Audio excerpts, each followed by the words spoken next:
podcast. Thanks for joining us on this bright, sunny evening. I'm in the studio here with my assistant host, Tim Jones. I am Ben Smith. Today, we are talking about living into the connectional nature of the Methodist Church. We're talking about moving from the heroic solo leader to us, to team. This is the third of these focuses that we focused on this season, that we focused I was waiting for that. Tim, what were the first two that we talked about? Well, the first two that we talked about was moving from complacency to a sense of urgency. Mm-hmm. And we also talked about moving from a survive mentality to a thrive mentality. It's true. Both of those episodes, we had the Reverend Kim Goddard on, and she kind of gave us a little bit of history of Methodism and where we were, where we kind of was formed, and then where we moved to today. And we're going to bring her back. We brought her back. Bring her back. If they ain't broke, don't fix it. That's right. She's the star of Rebrand now. Everyone's saying they would prefer that we leave and Kim host the show by herself. But that would make her a solo heroic leader. That is. She doesn't want that. That's not the vibe. That is not what we're going for today. No, not a bit. So what is a heroic solo leader? Well, we're going to talk about this with Kim, but this comes out of some of the language that we've started using, some of the structure and methodology that we've started implementing here in the Holston Conference from SLI. And you've done a lot of work with SLI. And with some of the different structures that we put in place there. So give us a little, just the briefest of intros into SLI and what that looks like in Holston. So you talk about heroic solo leaders. Yeah. So it's basically when everything revolves around the one leader. So the one leader is the one that's making the decision. The one leader kind of implements everything on her or his own. And it's not necessarily a team approach. Yeah. And, there's some benefits. There's some cons to that. Some of the benefits are you can get stuff done quicker. Absolutely. Because you don't have a committee to go through. You don't have to worry about what this person thinks, what that person thinks. You can just get it done. Speedboat versus the cruise liner. Right. It also, whether we like to admit it or not, it puts a spotlight on the heroic solo leader. So when something good happens, you get the credit. They get the credit. That's exactly when right. Something bad happens, though, you also then get the blame. Yeah, but it's still a spotlight. Sure. And, whether we, nobody wants the blame, but it's still keeping people up kind of on that pedestal. And the biggest thing is time. A lot of times we don't move into team because we feel like it takes too much time to train someone. Yeah. Or we're not good at delegation because it's not done the way that we want to do it. So that's kind of the composition of heroic. So this transition is something that we've put a lot of effort into in Holston here on the conference leadership level. And for a long time, at least me personally, it felt like we were just spinning our wheels, doing nothing in these meetings because we spent so much time doing all of this team building and all this structuring and laying the groundwork for work to be done. And I'm just like, guys, can we just get to work? Can I just do something? Yeah. And I think we've turned the corner to where we're starting to really get some work done. And we're starting to see some of these structures and this new focus on working as a team. Yes. And leaning on your coworkers and your team members, leading to much more effective, long-lasting progress. Yeah, I agree. The thing about it is not only has it taken a long time to get there, because this has been over a 2-year process. Yeah. But we're still not there.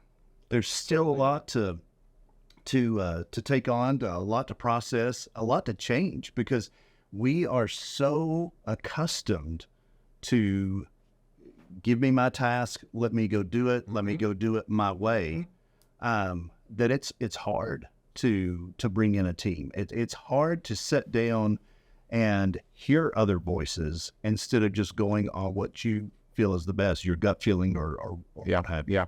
So well, and we've talked a lot about we've just been touching on this throughout all of our episodes, and I promise we are going to do an episode on inclusion and diversity. That's coming very soon. But part of living into a diverse approach to doing ministry is by design. You have different people with different approaches, different backgrounds, and different levels of experience, which leads to better ministry happening.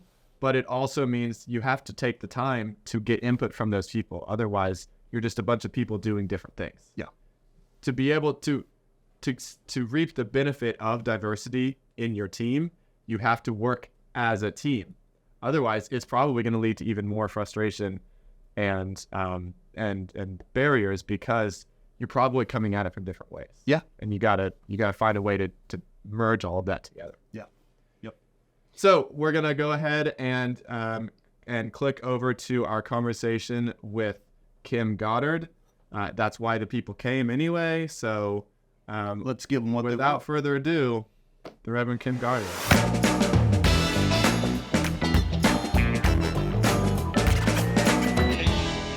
Kim, we want to thank you for joining us again. This will be the third episode that you've been a part of, and you are making us shine.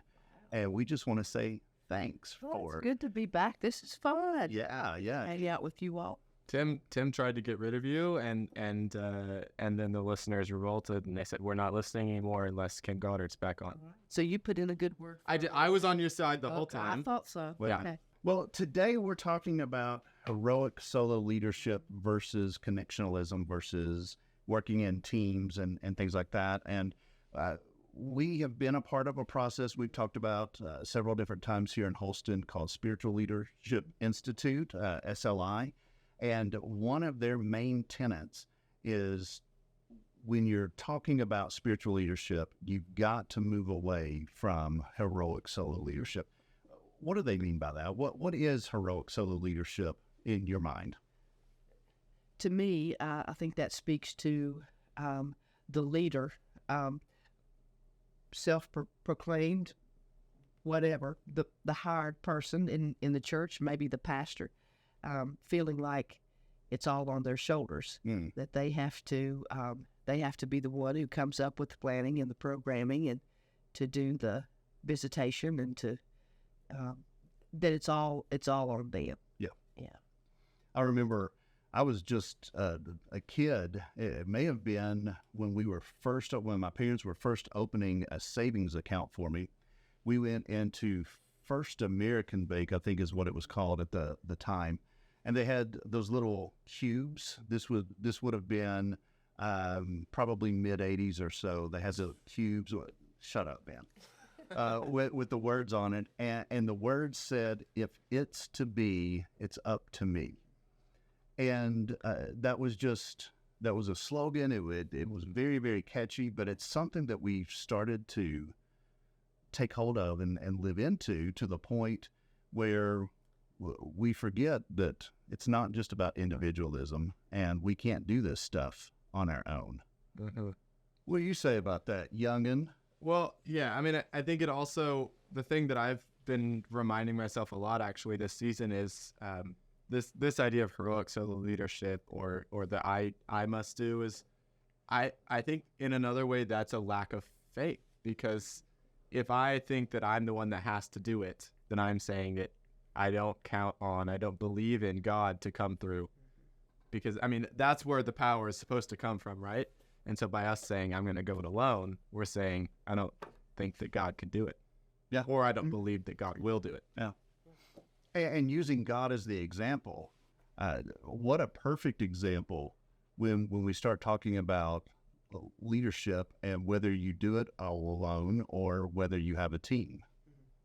Well, and when I knew that this was going to be the topic for today, I started thinking about, okay, what are the examples of heroic solo leaders? Are the opposite of that. And I came to realize that it almost sounds like blasphemy to say it, but Jesus was not a heroic solo leader. I mean, certainly he had all the the power and the resources and the knowledge and the wisdom to, but he chose to work with and through others. So you rarely see him unless he's in a solitary place to pray, and then he's connecting with the Holy Spirit and with the Father. So he's part of the Trinity. So even then, he's not a solo leader, but most of the time he's with the disciples or with that inner circle of Peter, James, and John. So, and even through so many of the miracles that we read about, Jesus is performing miracles through other people, right? Yeah. Interesting. Well, and even before we get into Trinitarian theology, we go all the way back to Genesis, as I find myself so often. And when in Genesis 1, where we get to the sixth day, where God creates humanity, says, let us. Yeah. And if that's not a sign, here is God the Creator that this wonderful, beautiful creation poem is all about. And there's still something about a team nature or something more than individual. I think it says a lot to us. I think it says that we are all better when we are together. Absolutely. Yeah. And just relational in general. I know we like to feel like we're individuals and we have our own individuality, but if you really begin to think about it, without the community, the culture that we're raised in, the parents that we have, the friends, the neighbors, whatever it is, we don't know our identity. We're never solo on anything, but we strive for it for some reason. It makes me think when you look at childhood development, and I did my time in student ministries before I came on conference staff, and I really miss working in student ministries. But a part of what you learn, and I think some outside the church childhood development would speak to this as well, is that as kids are trying to discover who they are, they look to affinity and individualism. So in middle school, they're trying to find people that are like them. They're trying to find groups. They're trying to find commonalities. And then into high school, they're trying to find the way that they're unique. How am I different? How can I be special? How can I be set apart from those around me? A lot of times that looks like competition. How can I be better than the people? But it's really, how do I look? How can I be different?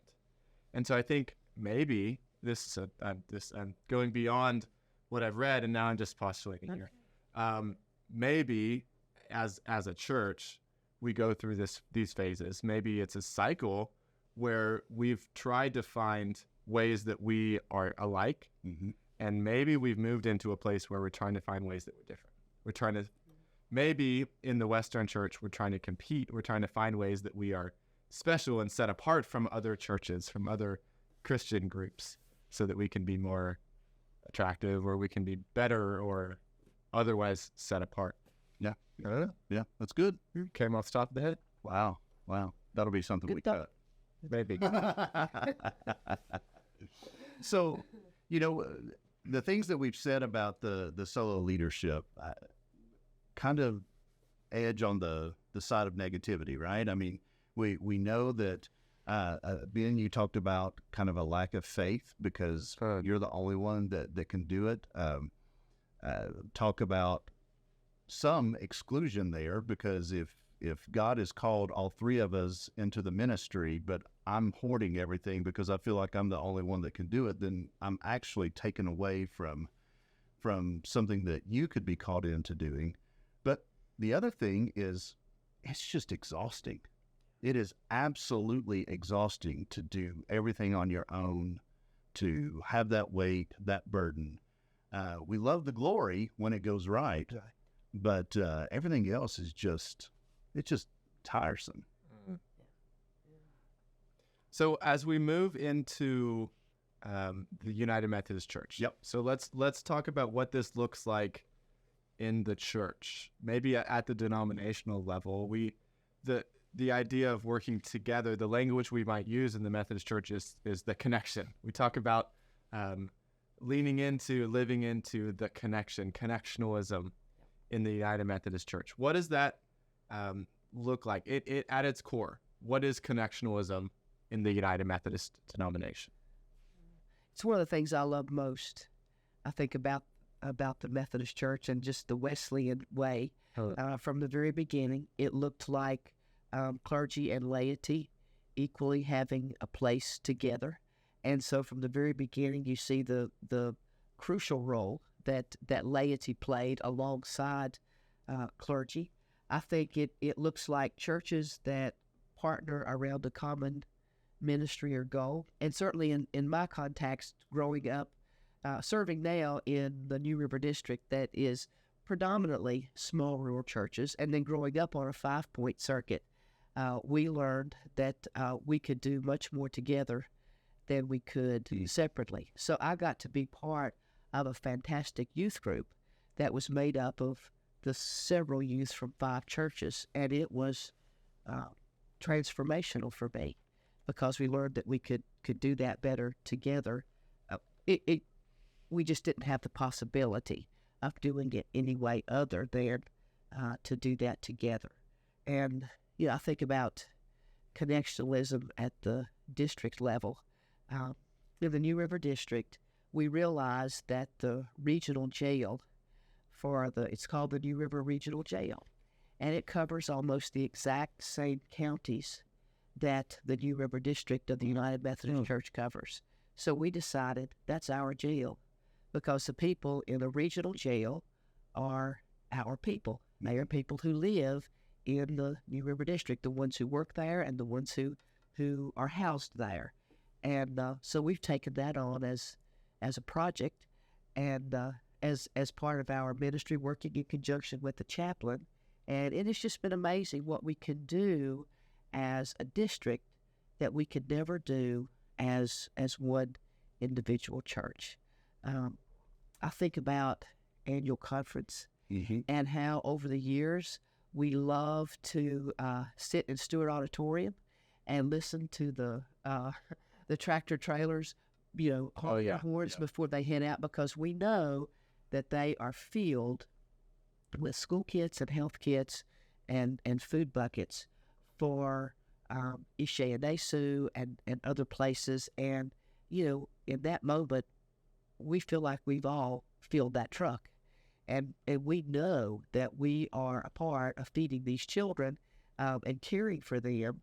And somehow they just feel like our own, even though we have not and probably never will meet any of them. So, that's our connection at its best. Plus, I have always felt that I'm in relationship with every Methodist anywhere. And so I've said to my girls, if you're out of town and you have an emergency and you need, call the Methodist preacher or call the Methodist church, because that's somebody that will help. Their family. They have to take you in. They don't have a choice. That's right. So what about looking at our past, though? As the Methodist denomination, one of the things you've helped us do is look at some of the history within Methodism. Well, what's some of the past things that you've seen where connectionalism has outshined the heroic solo leader? Well, not so far back in history, Okay. but looking at some of Holston's history, I think the first year we started doing the mission offering, was that when Bishop Chamberlain was here? Maybe. And it was for the Baltic Ministry Center. Okay. And we chose a goal that I thought was absolutely unachievable. And we hit that goal and were able to celebrate. We knew that what we were doing was something that it took all of us to participate. So I think that's one of those examples. And we've had those other offerings for South Sudan that continues the ministry that we are still a part of there. No one church, no one district could do all of that. And then don't we all love that we have Encore. Oh, yeah. United Methodist Committee on Relief. I remember during 9/11 when there were so many organizations that were receiving funds. Encore was listed as one of those. And I was so proud of that, to know that 100% of everything we give to any disaster or any need, we give it through Encore. 100% of it goes to that cause. Yeah. And it's because we are connected, and we're doing the very boring thing of paying for all of that administration to run Encore through our connectional giving, which doesn't sound very fun at all, but look what it's able to do. So, that's a great point. Yeah. Great point. One of the things, I want to test this with you all. When I think about being more connectional on a day-to-day basis, and where that individualism has kind of outshined it, I think part of the issue is because we have such a lack of discipleship training. And I say that, I want to test it with you. You all push against it. But I say that because it seems like we've gotten to the point where I'm going to do my thing, you do your thing, you do your thing, whether that's on a conference district, local church, ministry level. And we find ourselves working in these silos and not necessarily working together. And we're not taking the time to work with one another, to train one another, to walk with one another. How do y'all feel about that? Am I way off? Is that too much of a stretch? I don't think so at all. I think we realized during the pandemic how we were forced to separate from one another, and that has been so detrimental to our being able to be part of community and to feel that connection. And then right on the heels of that, we have, I remember the district clergy meetings, not this year, but last year, when we were in the middle of the disaffiliation cycle, and how we felt that we were, even though we were in the same room together, we felt that we were so divided. And so you had to guard every word so that you didn't offend someone, or so that, that something wasn't taken the wrong way and it would be brought up later and misinterpreted. So, well, what I've seen happen now that we've gotten through that, and when we started with our district clergy meetings this year, it was a very different thing. And so we're spending an hour in our clergy meetings doing nothing but sharing our glory sightings, first of all, where we have seen God at work in our churches, and we get to celebrate that together. And it's not the heroic solo leader who's saying, look what I've done, but it's an opportunity for us to celebrate that together, and then to share our concerns with one another and really pray for one another in an effort to deepen our own discipleship and to deepen our connection. So, yeah, I agree with you 100%. Well, so I want to look at what does it look like in our present day to be living in that heroic solo leader. So how about, what trappings have you seen pastors fall into where they become heroic solo leaders in their church? One of the sad things as a district superintendent, when I go to churches during appointment time, and we know there's going to be a move, and I would say, so what do you feel that your needs are? And very often they are describing to me a heroic solo leader. Wow. We want someone who is strong in the pulpit. We want someone who will visit. That's big. Not someone who will help us to visit. We want someone who will visit. We want someone who will do great youth ministry. and the list just goes on and on. And so we want that person who will come in here and make our church better on their own. And then sometimes I feel that pastors think that's what they're supposed to do. Yeah. If it's going to be, it's up to me. Yeah. Yeah. And this is all on my shoulders. And what I have seen is that when that doesn't go according to plan, then it's very easy for a pastor to withdraw. And if they don't have a circle of friends around them, then it is very easy to get off track in really, really unhealthy ways. Yeah. Just doing it on your own. It's almost like the chicken and the egg argument. Which came first? Was it the expectations that we need you to do it this way and take care of it this way? Or was it I came in doing it all and I created that culture? And that's really neither here or there, but it exists. So how do we break it? How do we move past a culture or a DNA that focuses, and this goes beyond the church, right? I mean, you go to anyone, whether they go to the church, whether they have nothing to do with the church, they're a homemaker, they work 80 hours a week, whatever. You talk to anyone, at least here in America, and you say, how's it going? If they talk to you at all, somewhere in there, they're going to say, it's just so busy. There's just so much going on. And everyone is saying that.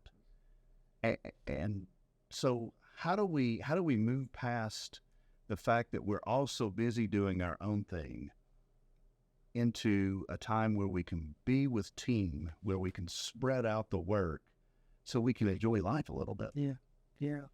I think we just have to lean in to the things that hold us together. And in the church, that leaning in is not going to be about it's not going to be about organization. It's not going to be about structure for us. It's not going to be about the things we argue about or that we don't hold in common. But we lean into mission and into ministry, and we find those ways to do that together. I think that's why we've been spending so much time with the extended cabinet and the SLI process in building teams that will help us then to go forward together. And can I just say, in the New River District, my team has been amazing. I did not realize how much fun it was to be the chief missional strategist, which is what the discipline says a district superintendent is to do. Well, and just that term speaks to the heroic solo leader, doesn't it? Yeah. I'm to be the chief missional strategist. And that's just another thing to add to the laundry list. Sure. Until we were encouraged to develop our teams. And it is so much fun to get together with the 7 other people that are a part of that, and we can dream about what we want to see happen in the district, how we want to support one another, how we want to bring our offer opportunities for the clergy to come together and grow their discipleship. Same for our laity. And I know that it's not all on my shoulders, because there are people in that group who say, oh, let me do that part of it, and let me do this part of it. And yeah. So it's building those teams and being intentional about it. And I think to be able to do that well, it takes a level of confidence in self to be able to give up some authority. Yeah. Right. Because to do that well, you're giving up some power, or at least perceived power, Right. to others, to empower them to be a part of the work, to give up some of the credit also when things succeed. Yep.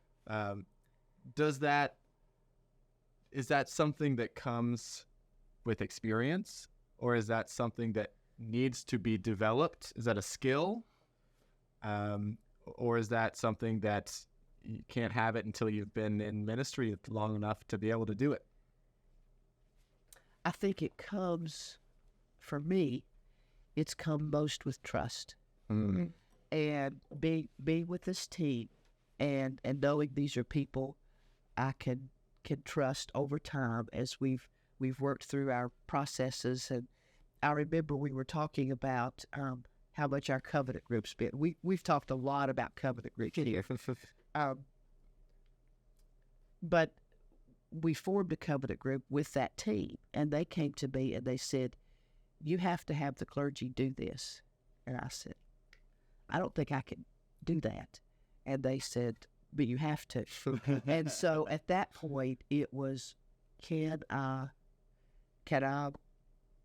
say to them, "Okay, this is what you want, this is what we're going to do," knowing that ultimately it would come back on me if it was, I guess in a sense it would, but to be able to trust them to say, "Okay, this is what we're going to do." And it's worked out beautifully for us. But yeah, I had to trust them before I could, at least for me. Yeah. That's what it was. I would say for me, this has been one of the huge key things that I've taken away from the SLI trainings that we have gone through. And it was really just a sense of cognitive reframing. Because most of the time when I would think about my leadership, I definitely didn't think of it as heroic solo leadership, but that's who I was. And I still struggle with that. I still struggle to delegate. I still struggle not doing it on my own.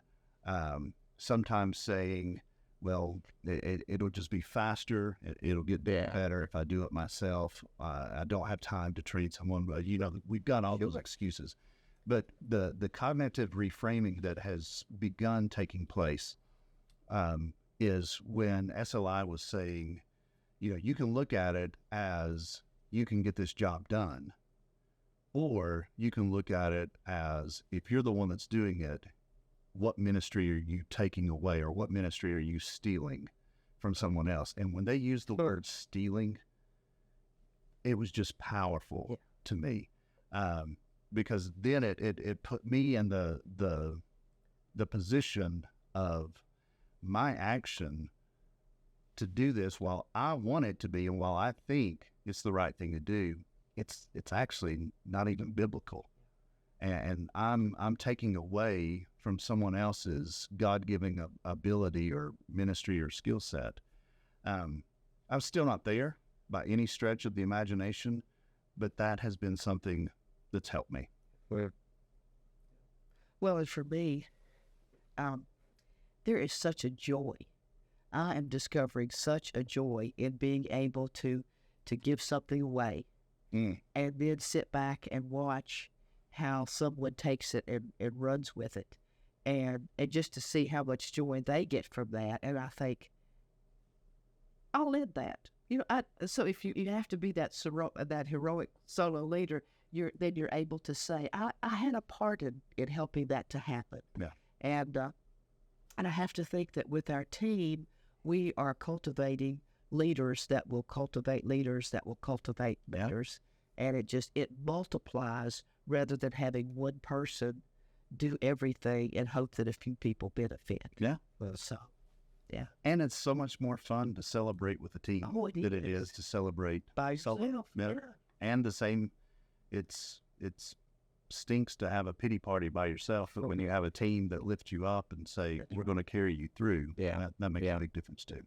So Kim, you talked about how the COVID pandemic was not beneficial towards our connectional nature. But I would go farther. I would say that this new age of technology, of artificial intelligence, of social media, I think a lot of these tools and innovations make it easier to be a heroic solo leader. Yeah. You have all these resources now that you can pull from that you may not have to look to your neighbor. You may not have to look to your fellow pastor.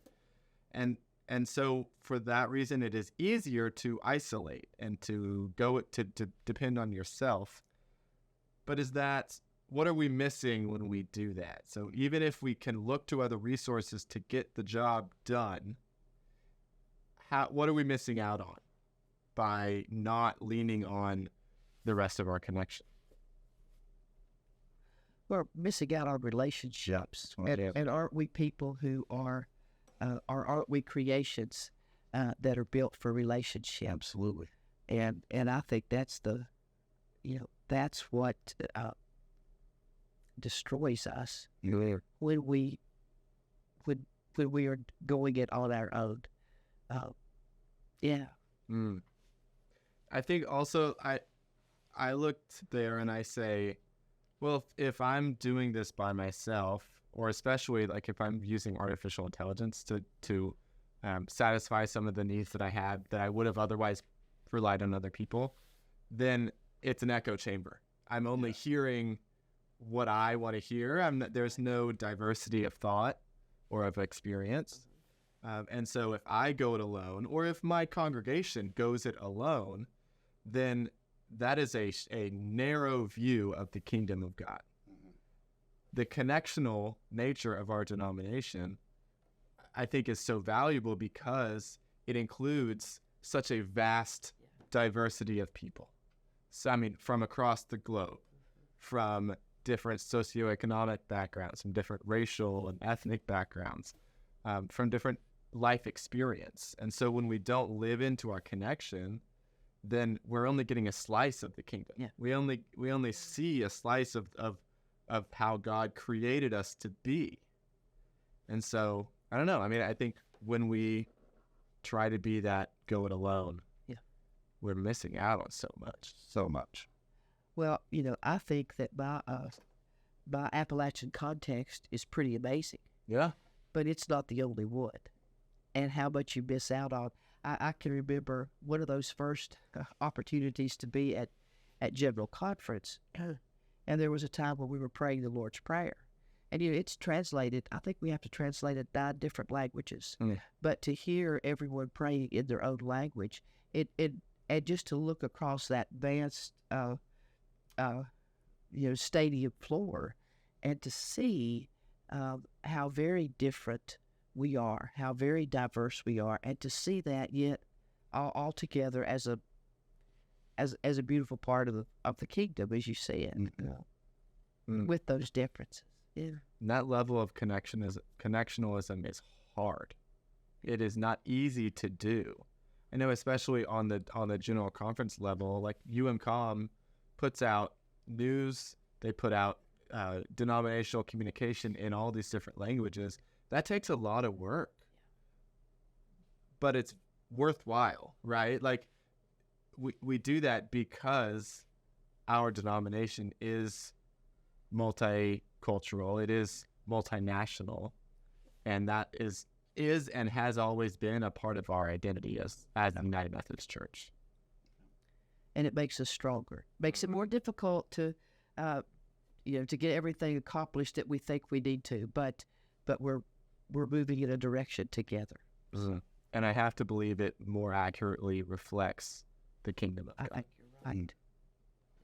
Well, Kim, it has been wonderful again to have you on the show. We thank you for, again, the insight and the love that you show Rebrand. And we hope that maybe people will reach out to you and say, hey, I saw you on Rebrand and love the podcast. I got an email after the very first one dropped within 30 minutes. Awesome. Wow. Awesome.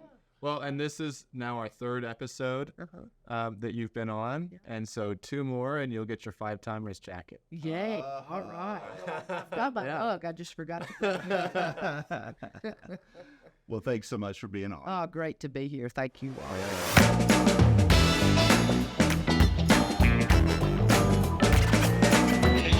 Before we go any further, what about that St. Patty's repped hat? Yeah, that sure was. I'm ready to celebrate. I've been jealous of Tim's hat game, and this is the first episode I've worn a hat on camera. I believe you're right. Yeah. So welcome to the crowd. I flipped it around so you can see my eyes. Yeah. So I don't have to do as much work in post making it so that people can see your face. How's this? Oh, actually, that's probably great. No, do that. Continue to do that. This is your weekly announcement that if you're only listening to us and not watching us, you just missed out on some good content. Great. Tim actually took his shirt off, and you didn't see it. Wow. No. Nor would you want to. No one wants to see that. Yeah, we'll cut that. All right. So we are back, and we've been talking heroic solo leadership with Kim. Yeah. Again, we want to have a big shout out to her. Love having her on the podcast. Indeed.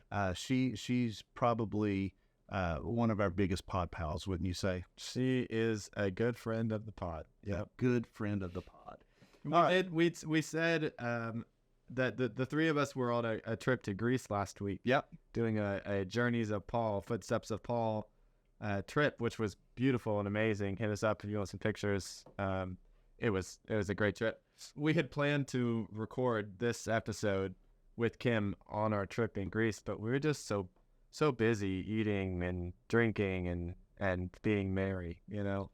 We couldn't find the time. And they wanted to charge at the wazoo for us to rent a room for an hour. Yeah, no, that's true. We don't quite have the budget yet. But if you want to sponsor Rebrand, great segue, Tim. Nice. If you want to be a sponsor for Rebrand Podcast, we're in late stage talks with a number of big names. Big. So if you do want to be a sponsor, you should probably let us know pretty soon. Tim, what are the ways that they can get in contact with us? Well, they can email at rebrand@holston.org. Yeah. They can go to our Insta page at rebrand_pod. Yeah. They can go to our Facebook page, which I don't do Facebook too much. So what is that? They can search for Rebrand Podcast. There you go. They can go to rebrandpodcast.com. Yep. One more. Is there one more? Where can they smash the subscribe button? Well, they can smash it all day long on that YouTube page. And by the way, if you're watching right now, the metrics say that only like 20% of our viewers are subscribers. What? Which is crazy to me. That means that most of you watching right now, who I choose to believe are loyal listeners, loyal followers, loyal rebranders, but you're not subscribed to us on YouTube. Be a podcast pal. Smash that subscribe button. All right, so let's get back into it. Heroic solo leadership. We talked about some of the cons with Kim and how that can be a bad thing, and we believe that. We believe that in order to move into the kingdom life that Jesus wants us to be in, we really got to have a team. He had the disciples. Paul had Timothy. He had Silas. There's just always a group of people surrounding successful ministries in the Bible. And that's something we got to do. Something else I want to call out, though, is it's not always our fault. This is a culture thing. It's not just in the church where we live into this heroic solo leadership. We have found that success is built on what I do, the time I spend, right? Yeah. Do you talk to anybody these days that doesn't say, "Oh, life's just boring for me"? No. And you look at all the self-help books and everything, and it's about how do you succeed? How do you become the person you were meant to be? How do you turn things around and take charge of your life? Yep. Yeah. And we've bought into it. And especially, I'm talking directly to clergy, I'm talking to pastors, I'm talking to my colleagues here. It can be addictive, right? When you are the one that is put up on the pedestal, even though you say you don't want to be there, even though I don't want to be there, there is that kind of sense of high that you get when people are always looking to you for the answers, or you're the one that has to make the decisions, or what have you. That power, or at least perceived power, can be very, very addictive. But it's also, as we've talked through the whole episode, can be extremely detrimental, because you are limiting yourself and the ministry to only what your capacity is. And God is a God that's full of capacity. Mm-hmm. And the relationships that He's called us, that God has called us to be a part of, and the ministry that God calls us all to, if we live into that, we can truly begin to usher the kingdom in like we're supposed to do. Yeah. Well, and in the Methodist Church, we work with an itinerant system. Yes. And so how do you expect our churches to thrive and continue to grow and be sustainable if you're filling in heroic solo leaders every 3, 4, 5 years and starting over from zero every time? Yes.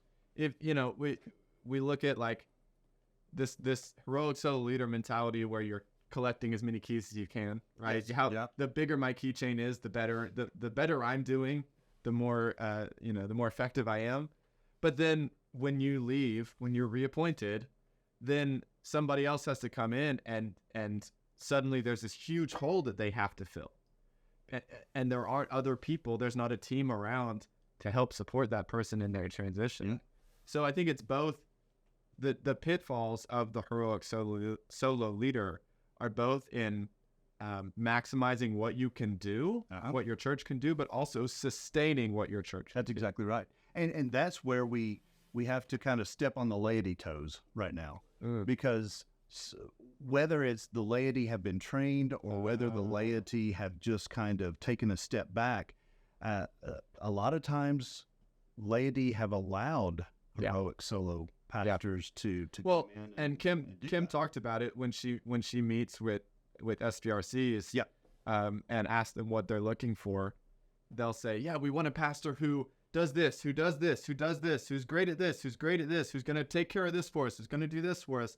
And never is it who's going to empower, never do they say, we'd like a pastor who will empower us to do the work. Yeah. And so much of that took place. We had this huge shift back in the 70s where we entered into the church growth movement. I've talked about this earlier season, but in that 70s, it became, let's build it. Let's do the things that's going to get people to visit, to sit, to feel welcome, to begin to refill their cup on Sunday so they can make it through the rest of the week. And we forgot or we just dropped discipleship. So what we started to produce were people that could sing songs, were people that knew a little bit about the Bible, people who would pray some, people that would listen, hopefully, to sermons. So they would get some head knowledge about who Jesus is. They would get some head knowledge about who God is and how God interacts. But there was, we just know about Jesus. We don't act like Jesus. consumerism. That's exactly what it is. Exactly what it is. And I believe wholeheartedly that through this consumeristic church growth movement, we are now reaping what we have sown. And as discipleship has declined, so has our churches. And every year we see more and more church buildings close. And we can take a look, if you go back to the 80s and you look at the European church, they were where we're at right now. Now you go over to Europe and you have these massive cathedrals that you have more people that are visiting, walking through, taking pictures during worship, mind you, than you have people sitting in the pews or chairs or whatever it is. Or you drive by these, what were once gorgeous buildings that are completely abandoned. Well, and in that same vein, you and I were talking with a friend of ours yesterday who shared that in Holston, we have lost more people. We've lost more churches in the 30 years prior to disaffiliation than we lost in disaffiliation. But we don't talk about it. That blew my mind. Yeah. I mean, if I think, not that I've been around for in a leadership capacity for 30 years. I've been in the Methodist Church now for almost that long, but I wasn't able to see all of that decline right through my childhood. But wow. Yeah. I mean, we've been talking about we've been mourning this tragedy of the denomination that that our conference, the Holston Conference, lost 33% of our congregations. Yeah. Other conferences lost more than that. While we've lost even more than that over the last several decades because we are, I mean, all of these problems that we've been talking about this season, right? We're in survival mode. We're in cruise control. We're not being open and inviting. We have no sense of urgency, right? And then because of that, we're trying to solve the problem maybe by just going it alone, by saying, I'm going to fix this. Our church is going to turn it around, and the denomination's not working, so we're going to do our own thing. Yeah. And I'll say, like, I mean, I'll put this out there. I don't know. But it seems to me that the churches which fall into this most naturally are the larger churches. The larger the congregation, the easier it is, or the more tempting it is maybe for them to go it alone. Okay. What do you think about that? I kind of disagree because I think there is some ease there. But in the smaller churches, a lot of times they have been conditioned for the pastor to do everything.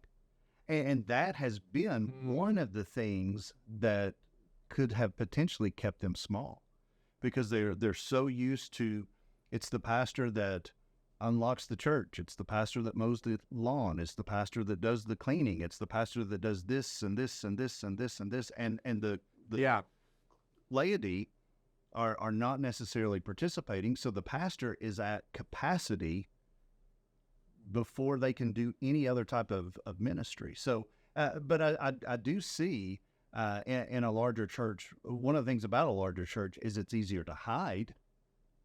So it's easier to say, this is the only area that I can be a part of. But a larger church has more opportunity for more ministry and more teams. Yeah. I think maybe we're looking at it at different levels. Okay. Because I don't disagree with anything. I agree with everything that you said. I think. Wait. One more time. I don't remember what I said. Oh, okay. But yeah, I mean, I think that's true that within a church, the smaller churches, out of necessity, they can put a lot on their pastor. Yeah. Well, whether that's out of necessity or not, I don't know. But what I was thinking actually was more on the conference level. Okay. So when you look at congregations in the conference, larger congregations step away from the connectional nature of the conference. Oh, yeah. Right? So our larger congregations can do their own thing. So you look at mission work, right? Yeah. The churches who are most active in our conference mission projects are the small churches. Yes. Because the larger churches who could be so effective in our conference-wide missions. Sure. The larger churches, maybe they decide to just do their own thing. Sometimes, yeah. Yeah. So I think within the larger churches, inside the larger churches, maybe that they are more able to lean into working as a team. But when you look at congregations working together, you see the larger churches kind of isolating, even to the extent where across our denomination, you see larger churches who have branded themselves and taken United Methodist Church out of their name. Right. And there's some reasons to do that. There's some upsides to that. I'm not necessarily calling that out on its own, but I think that is emblematic of this desire to separate or to elevate their congregation above the denomination. Yeah. So we've talked about definitely the cons. We've talked about how it can be self-serving to be heroic solo leaders, and we've talked about the benefit of team. Let's spend a few minutes talking about how do we get there, because it's not easy. Yeah. One of the things that I think on a conference level, on a denominational level, general level, that we have to do a better job in order to help our clergy and laity both to become connected better within their church and connected to the denomination as a whole, is we have to change our success metrics. Success for so long has been measured on how many people do you have on Sunday morning worship, in Sunday morning worship, or how many people's in your Sunday school or small group or membership, what have you. Whereas if you just look, that number continues to decline. Mm-hmm. And so while it's great to gain new people, and I am all for getting new people to be a part of our church and community, that should not be the measurement of success. We have to get back to the point of discipleship and spiritual growth being our number one metric. And that's hard to measure, right? Yeah. Because you just can't look at somebody and say, okay, what number are you today on a scale of 1 to 10, your spiritual life? I mean, we don't have that metric, so I don't know exactly what we switch it to, but we have to get rid of some of these old archaic ways of saying this is how a church is successful, because if we don't, we're going to continue to perpetuate solo heroic leaders. Yeah.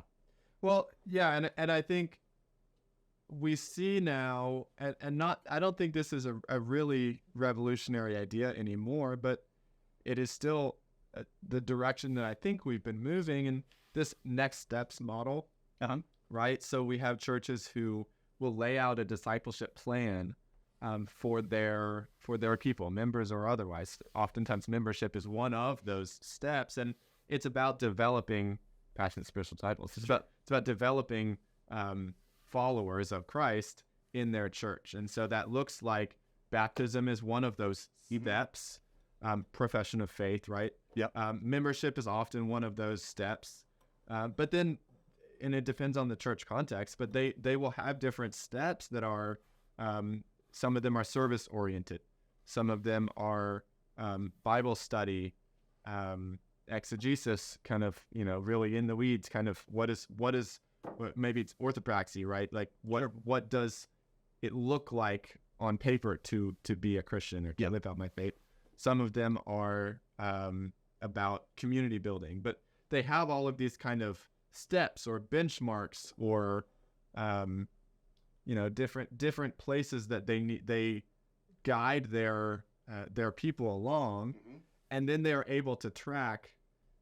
If there's a 10-step process, and not that it has to go in order, but if there are 10 steps, then this year we helped 100 people take 10 steps. We helped 10 people take 3 steps. You can measure those steps, or you can say we helped this percentage of our people take steps in their missions life, in the life of their mission work, or we helped this many people grow in their understanding of Scripture. And those are things that you can measure, but that go beyond attendance and profession of faith. Yeah, I agree. And I think that we will always have to have some type of numbered metric just to be able to measure, to look at where we were here, where we are. Self-assessment is important. But we still need to have a focus on just spiritual growth. The fact that I talk to you one day, or let me switch around. You talk to me one day, and I'm living a life that I should not be living. And the longer you and I are in relationship, you begin to notice that I'm starting to come around a little bit. I'm starting to move away from things that I shouldn't be a part of into things that are more healthy, are more kingdom related. You can't put a number on that, but that is the metric that I think Jesus is most concerned about. Is recognizing what is right, what is wrong, and how I move toward not only toward more of a right life, but also a life that affects others in a right way. Yeah. Well, and I hear through all of that, it's finding metrics that are looking at movement, at progress, at direction. Yeah. Right. It's not a yes or no. are you saved or not? Yeah, right. Were you in the building or not? Yeah. Right? They're not yes or no questions. It's progress. Are you growing? Are you developing? Is our congregation growing and developing, or is it just filling up more space? That's right. And Wesley would call that moving on toward perfection. Hey, there we go. And that's our call. That's what we should be measuring. However we do that. One of the things I want to point out, and this may make some of my friends and colleagues mad. Do it. But that's why they tune in. Yeah, some of them. If you want to know if you are an heroic solo leader or not, if you have a discipleship process and you're not participating in it, you're only telling people how to move through the process. You're not team. You're not community. Whoa. You're in that space where you're spotlight, and you are thinking you're above that, and we're not.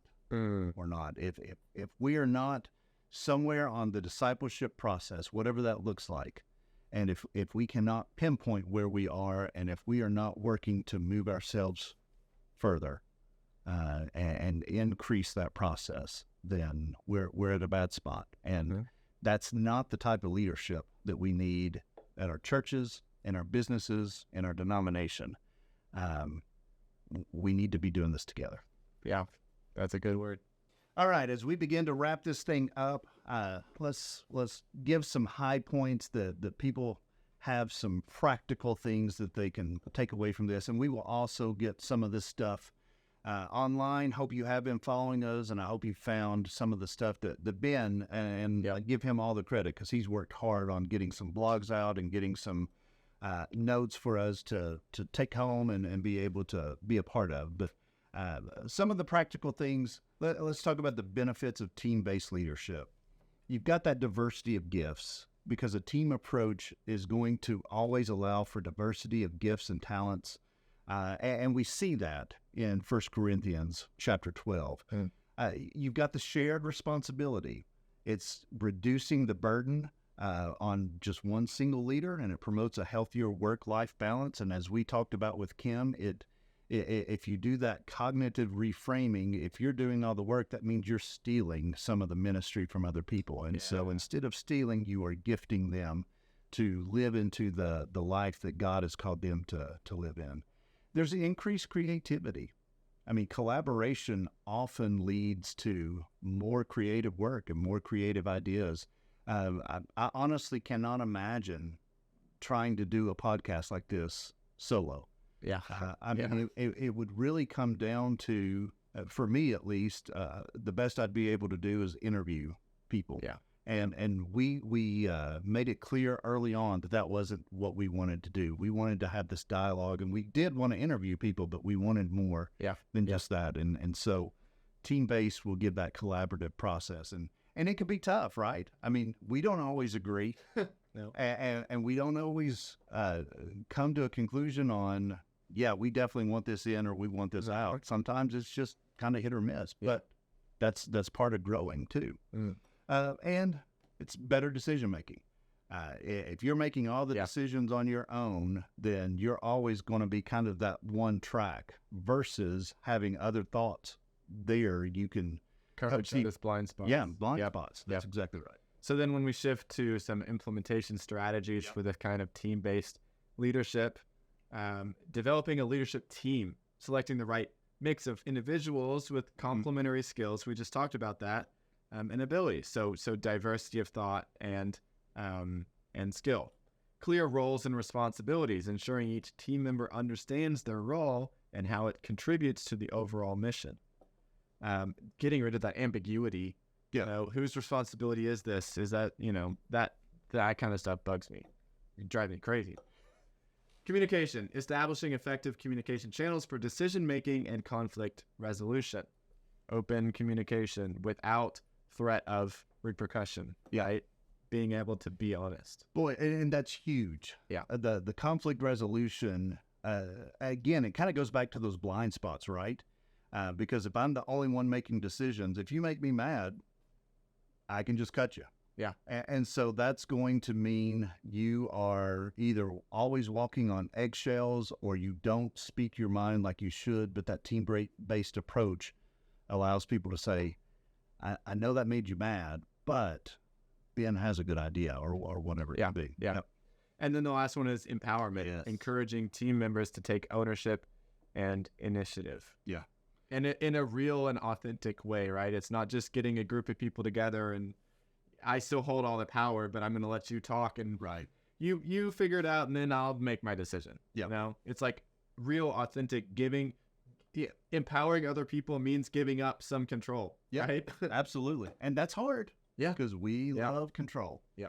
All right. Some of the challenges that you may run into as you transition from the heroic solo leader to a team-based approach is going to be resistance to change. That for yourself, because again, it means giving up some power, but also resistance from the people that you've been leading, because that means they need to step up and they need to be a part of it in the decision making as well as in the action. And people get used to being led in a way where they're told what to do and then they decide whether they do it or not, versus being a part of something bigger and having to take responsibility. Ego. Ego is always the big one, at least in my mind. I have to be willing to set my ego aside and allow you to do the thing that I ask you to do, and you might mess it up, or it might be better. I think that can sometimes be the harder thing, is if you are more successful than what I was, that's a huge blow to the ego. And it's tough. Last thing on the challenge, or maybe not the last thing, but the last thing we'll talk about is trust. And that's something that we've dealt with. We've got an episode specifically on trust within the United Methodist Church and within leadership, and that can be hard.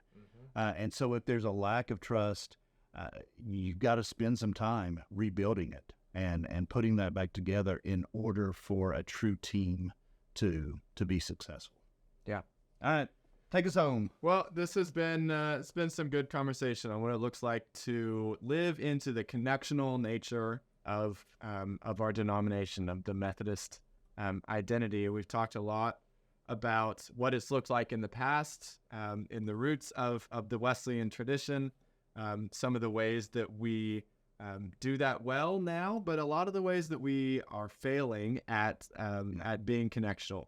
And then we've looked at, on the individual level, what it looks like to be a heroic solo leader, and a better alternative of living into a team mentality.